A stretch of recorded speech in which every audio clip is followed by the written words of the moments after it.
hello, everyone. Oh my gosh, we are at the ninth episode of Mental Matters. And as usual, you have me as a co-host, Kimberly from Psyche. And my other co-host is Tux FM DJ Kopano, the beautiful, the awesome. I'm gonna miss these intros by Kim. Like now that I remember that this ends soon, like it's like my hype woman on a Monday when things are a bit shaky. But anyway, welcome back to Mental Matters, guys, on whatever platform you are watching or listening to us on. As Kim said, we're on the 9th episode. So it means we are nearing the end. But of course, all good things have to eventually come to an end. So really hope that you guys have been learning as much as we have been.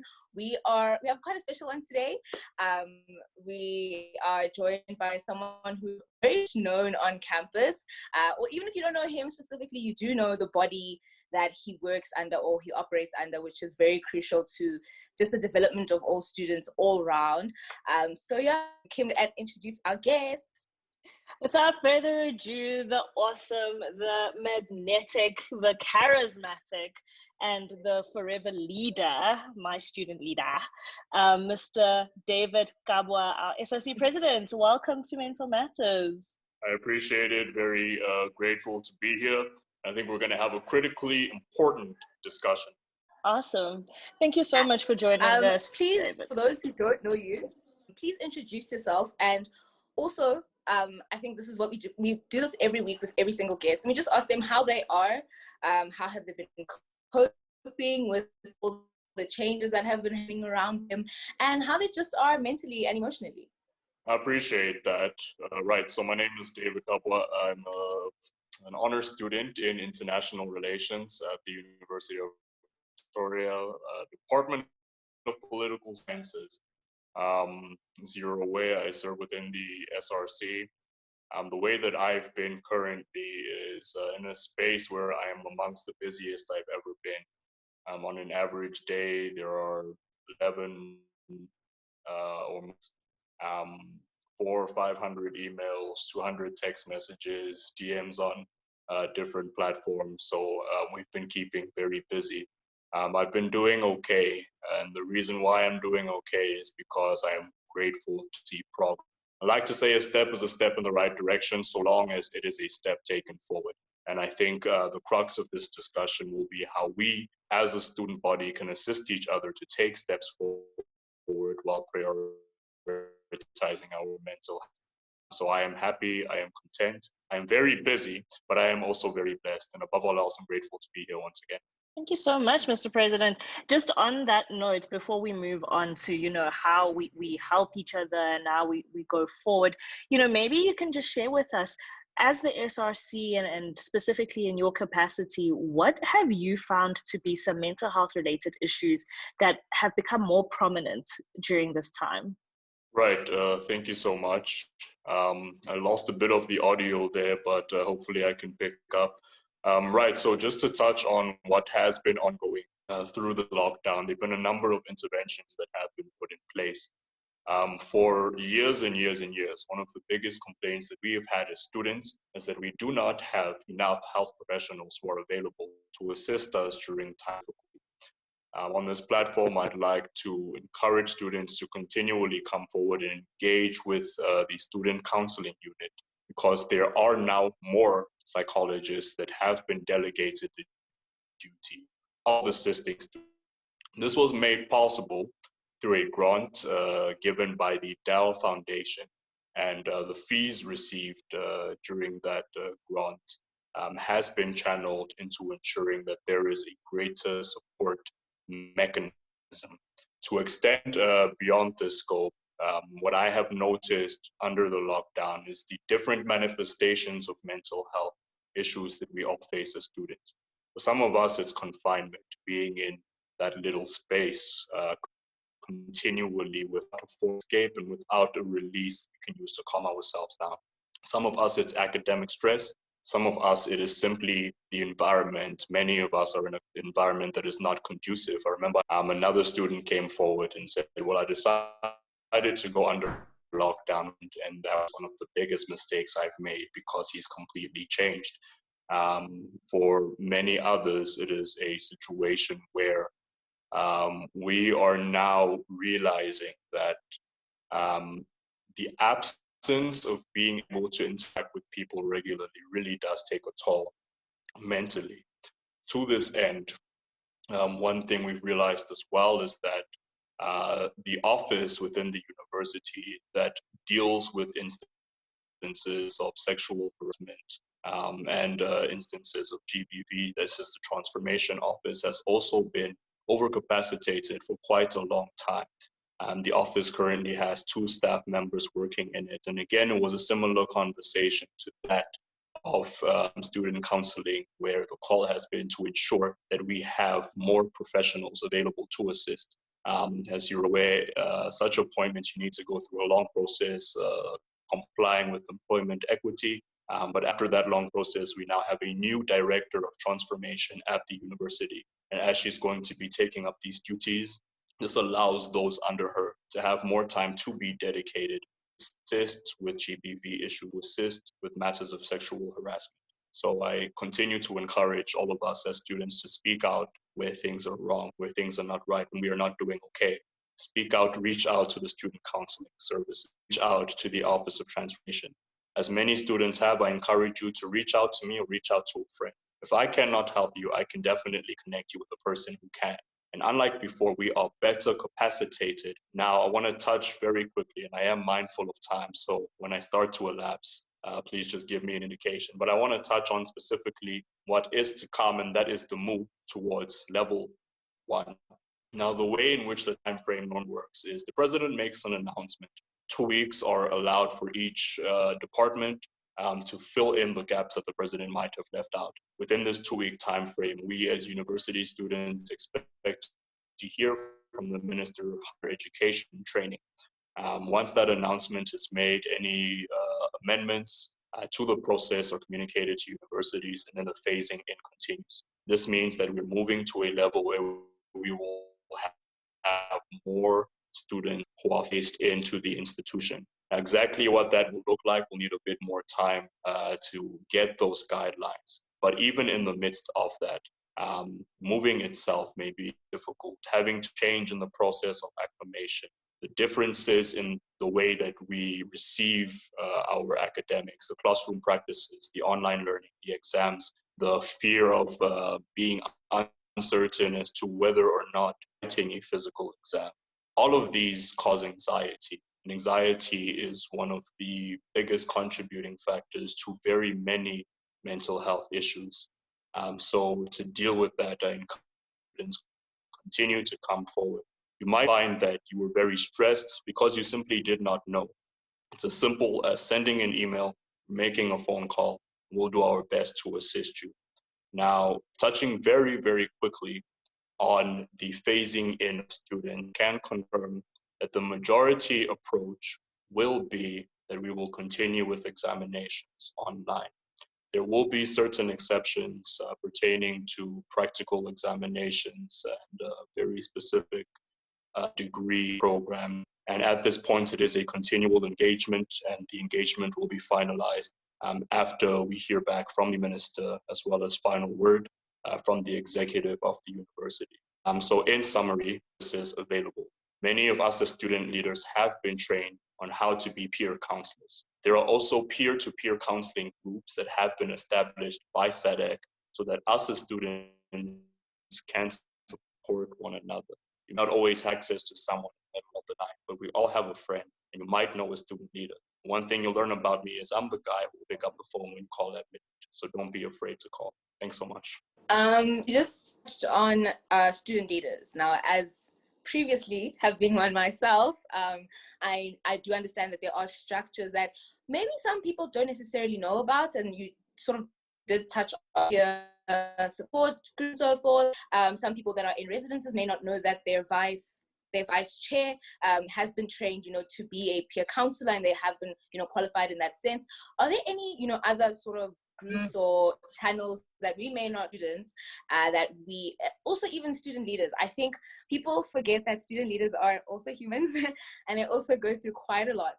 So are there any other channels maybe that we might not know of as students that we can contact should we be in need of any help? I appreciate that greatly. Yes, indeed, there are very many channels available. One of them, as you have mentioned, is the peer-to-peer counseling system.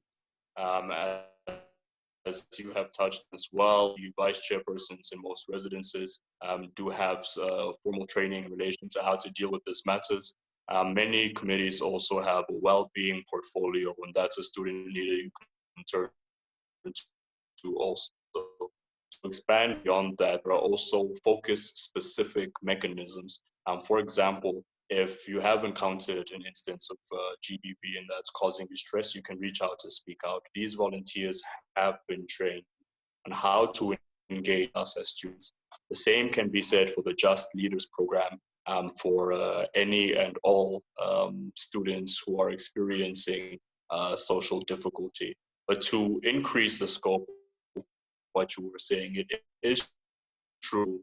Even student leaders are students. Student leaders also deal with quite a lot of stress.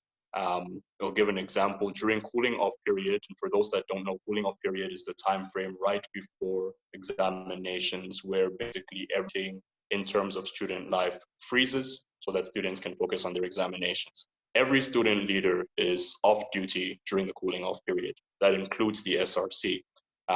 So during this time frame, you'll find that for many of us as students, we go through a great level of difficulty.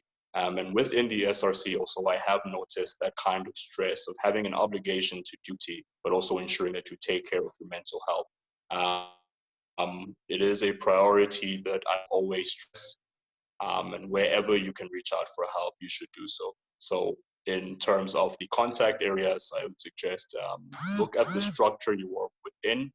If you are in a resident structure, reach out to your house committee, specifically the well-being portfolio or the vice chairperson. If you are not and you have any kind of specific queries, reach out to your faculty house or reach out to the SRC.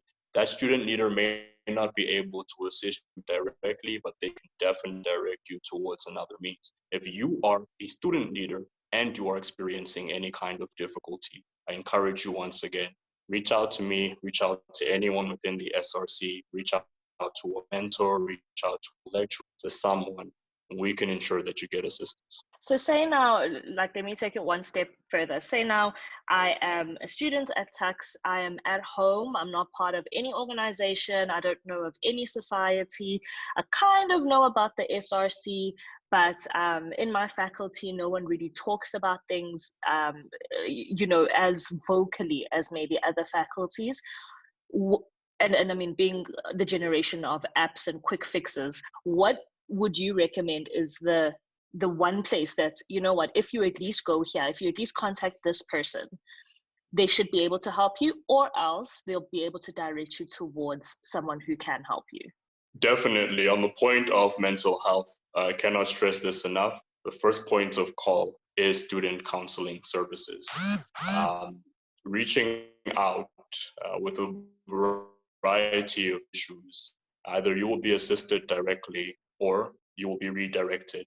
Just about every day, I have students with different queries that reach out to student counseling services. And if these issues do not deal specifically with mental health, it's normally referred to my office and we're able to take the matter from there. So I'd say reach out either to the SRC or reach out to student counseling services. What is most important is that you do reach out. So I think from my side, pretty much the last question, there's often like I recently spoke to Prof. Kupe, and we were talking about how he has to care of himself, but also those below him, and then they have to take care of those below him, and so forth and so forth. But just to sort of understand the processes that go into, for example, what you guys have now just achieved with the DEL and be able to get counselors and stuff like that. What is the process? How much, and this is sort of like a bit of a divergence, but just so that, you know, people can understand what goes into the process of actually trying to acquire, you know, resources that can help with our mental health, that you guys have to sort of go through in order to get sponsorships, to allow executive to, you know, implement the ideas that you guys might have? That's a really good question, and I'm grateful for it. It is a very long and it is a strenuous process. So the first step of the process has to do with ethics. When you're dealing with mental health issues, it is not just anyone who can address these issues, or just any person who is able to do these matters directly. So the first step is ensuring that whatever sphere you're operating in has ethical approval. So for example, if you have a group of students that are going to be peer counselors, what training has been afforded to those students? Do they give ethical clearance? Are the students who are going to be engaging with these students aware of what their rights are, what their roles are, what is appropriate, what is appropriate? That very first step is very much the guiding principle. That is why there is a very rigorous screening process, even within student leadership, to ensure that whomever has been delegated can deal with the duty. A blazer is not a passport to do anything you want. You need to ensure that you are adequately trained and you understand the ethical parameters in which you operate. Secondly, I want to touch on the legislative aspect. For example, it is very easy to say simply hire more people.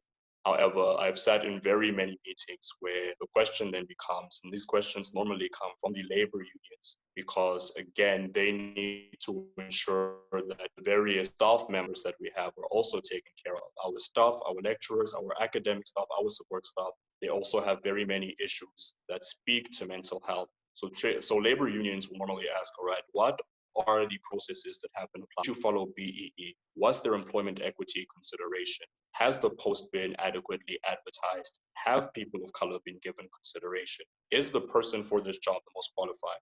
And you can imagine, if you answer no for any one of these questions, legally, you have to start the whole process again. And that takes months just to do it the first time. So again, this is another constraint in relation to getting the adequate people. Thirdly, is the financial aspect. We are in a space where very few people are willing to assist others for free. Therefore, the question then becomes, if you need additional services, who is going to pay for that particular service?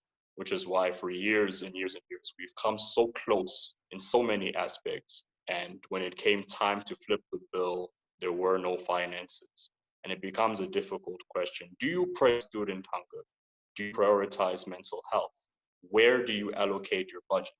And those are the very key questions that we need to consider, one of the difficulties. The fourth thing, and the final thing in particular, to securing additional mechanisms of support, is what is referred to as the PAPIA Act. And for those who do not know, it's basically a law in South Africa that speaks to private information, which basically says your private information cannot be shared or discussed without your permission. So for example, by virtue of an individual being a staff member at an institution, then this is covered in the contract that you sign come into the university. If you bring in an external person, they are not covered by contract, meaning legally, unless they form part and parcel of the university environment, they cannot access your information at all. And this creates a wide variety of issues. Either we will contact you directly, get your permission, get your signature, or we have to find a way to assimilate them in the system. And it's difficult to assimilate someone without hiring that person, which goes back to the employee that we spoke about. So basically, these four issues are the greatest challenges towards ensuring that we can get additional support. But it's work that we're happy to do, because the greatest stakeholder in the university is the students. So we need to keep pushing to get it right. And we are one step closer every single day. Oh my goodness, I didn't think I could grow in my respect for what you guys do any more than I already had. But everything you've just said, and I know it was very brief snippets of the overall process, has just completely confuddled my mind, and I am so grateful. And I know I speak for the students, the student population in general. We are so grateful for the work that you guys are doing and for what you've done towards, ensuring student success and ensuring student well-being throughout this process and throughout your term. I think my final question is, I just want to bring it home a little bit. And, we have this rare opportunity to speak face to face with you. So I kind of just want to touch base with you as Kopano had in the introduction. So right now, in terms of where you're at and all of these challenges that you guys are facing, what do you think? And also we've been given the announcements that your guys' term, your team's term is coming to an end now. What would you like to leave behind in terms of mental health as a legacy with your term? What is something that you really are passionate towards and you think is important and you'd like to make sure that it's instilled going forward? And also, just to add on to Kim's question, going into exam season, is anything specifically, you'd like to say to students in terms of, keeping up their well-being? I know Prof. Cooper is always telling us exercise, take a walk, but maybe share a tip or two that you use, if you're feeling a bit overwhelmed mentally, so that, we sort of go into the exam season prepped and ready to get into it and fight. I appreciate that. And I think these are both excellent questions. What I would leave behind is a culture of early intervention. The biggest regret that we always have is, well, I wish I had started earlier. I wish I had picked this up earlier. I wish I had spoken to someone earlier, or I wish I knew more earlier. In my plan of action for 2020, one of the things I have listed very concisely there was that it's important to have early intervention programs.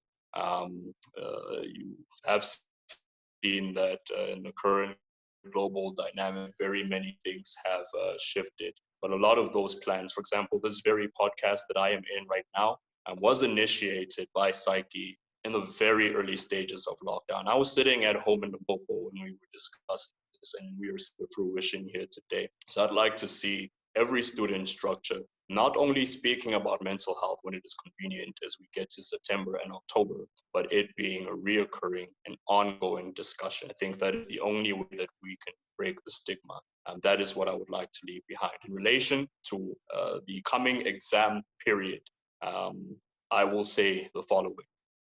What has helped for me is continuation with my lecturers, and if not my lecturers, with my classmates. This is because we have too much work and we have too little time. And that is regardless of whether you are an English major in the humanities or if you're an accounting faculty.